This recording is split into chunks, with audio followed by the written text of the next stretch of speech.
nous retrouve notre invitée Sophie Caratini. Bonjour. Bonjour. Merci d'avoir accepté mon invitation pour parler de La fille du chasseur qui est sortie aux éditions Thierry Marchais. Avant de parler de ce titre, j'aimerais, si vous permettez, répondre tout d'abord à la question toute simple. Qui êtes-vous? Est-ce votre premier ouvrage? Je suis directrice de recherche au CNRS, je suis anthropologue. Non, c'est pas du tout mon premier ouvrage. Je travaille sur le Sahara occidental et la Mauritanie depuis plus de 30 ans maintenant, et j'ai publié sur les nomades de cette région-là, sur les problèmes du Sahara occidental, et je travaille depuis quelques années sur la relation coloniale à partir de biographies que je vais recueillir en y prenant beaucoup de temps auprès des gens qui l'ont vécu pour savoir ce que ça a transformé dans leur vie.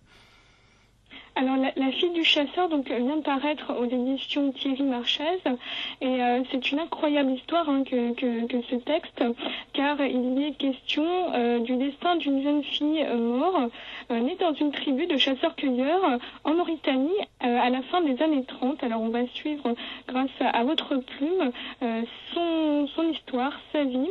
Alors, ce qui est incroyable, c'est que cette jeune femme, on pourrait dire, a vécu un destin hors du commun.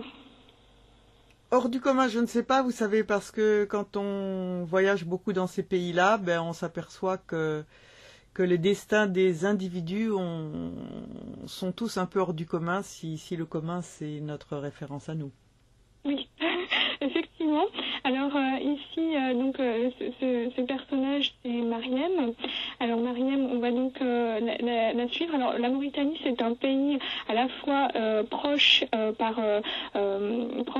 très lointain par ses coutumes.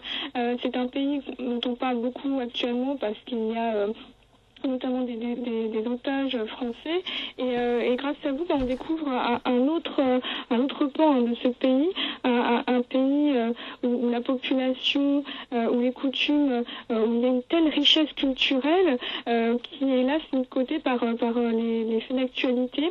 Alors Mariem, on la suit dans ce pays, à l'est de la Mauritanie. Est-ce que vous pouvez nous rappeler quelles sont les conditions de vie pour une femme dans cette partie de la Mauritanie? Oui, mais d'abord une petite précision, les otages, c'est pas en Mauritanie, c'est au Niger. Au Niger, oui. Et c'est pas pareil. Les Maures et les Touaregs sont différents, mais enfin ça... c'est le Grand Sahara dans sa partie occidentale. Mariem, effectivement, est née plutôt vers 1940 dans une tribu de chasseurs, mais dans un milieu à majorité d'éleveurs nomades, de chameliers. Et si son parcours m'a intéressé, en dehors de l'intérêt de la personne elle-même, qui est effectivement quelqu'un qui a une grande personnalité, c'est que son chasseur de père, puisque la fille du chasseur était donc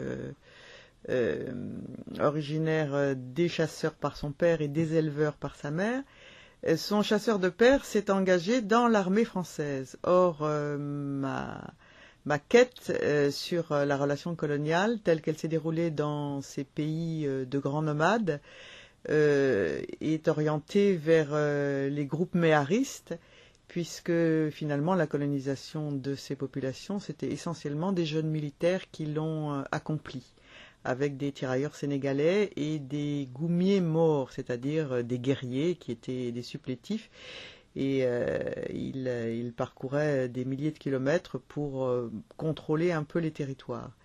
Et dans ces grandes unités nomades, les morts étaient en famille. Or, ce chasseur est allé s'engager, il a emmené sa famille.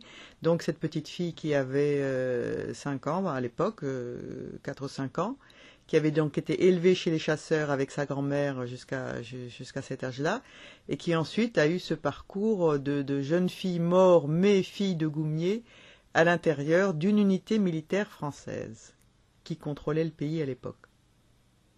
Alors, on découvre, grâce à vous, cette évolution situation historique, politique du pays, car on l'a compris, le récit commence sous la colonisation française, donc au fur et à mesure les années vont passer, et on suit aussi l'histoire de cette petite fille qui va grandir sous une forme de torture, celle du gavage, ce qui est incroyable parce que nous, de notre côté du monde, en France, pour ma part, je n'en avais jamais entendu parler, et c'est une coutume qui existe. Bon, elle n'existe plus, mais à l'époque, la plupart des jeunes filles mortes, depuis le moment où elles perdaient leurs dents de lait jusqu'à ce qu'on les marie, c'est-à-dire très très jeunes, eh bien, effectivement, dans les grandes familles ou les familles qui voulaient manifester leur opulence, on les gavait. On les gavait. Je crois que c'est vraiment le mot qui convient. Et c'est très rare de trouver une personne qui vous raconte comment elle a vécu ce gavage et ensuite comment elle a été mariée très jeune à 12 ans, puisque dans ces groupes de l'armée française, les morts vivaient en famille et les Français n'intervenaient absolument pas dans leur quotidienneté. Donc elle a été élevée comme beaucoup de petites filles mortes de cette époque. Je pense qu'il n'y en a plus, mais c'est pas sûr que dans les coins reculés, il n'y en ait plus du tout. Au-delà une belle femme, pardon. Oui.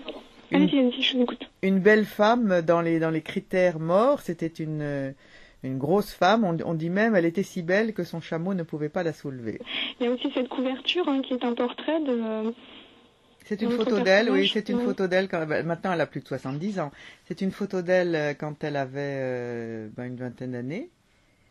Et j'ai souhaité effectivement faire un travail de dentelle avec la langue pour arriver à rendre un livre qui soit lisible, voire littéraire, tout en étant au plus près de sa parole et de son mode d'expression, parce que mon idée, c'était de donner Mariem et son récit à entendre à travers mon texte, ce qui est extrêmement difficile, parce que l'oral et l'écrit sont deux mondes différents. Oui, et on sait qu'en Afrique, il y a cette importance de l'oralité, de transmission à travers l'oral, et grâce à vous, on entend presque cette femme nous raconter sa vie que je rappelle, et a commencé en Mauritanie dans les années 30, et qu'on va suivre au gré de sa jeunesse, vécue auprès de ses cueilleurs, de ses chasseurs, et qui va au fil de la décolonisation et dans l'histoire, parce que c'est la petite histoire de la grande histoire, cette femme va venir s'installer en France, et c'est vraiment un très beau portrait de femme, que La fille du chasseur, que je conseille à tous nos auditeurs. Merci à vous, Sophie Caratini, vous êtes donc l'auteur, vous êtes également anthropologue, directrice de recherche au CNRS, membre de l'équipe Monde arabe et Méditerranée. C'est un très très beau texte, et on vous souhaite un beau succès donc autour de La fille du chasseur, paru aux éditions Thierry Marchès. Au revoir. Au revoir et merci. Merci.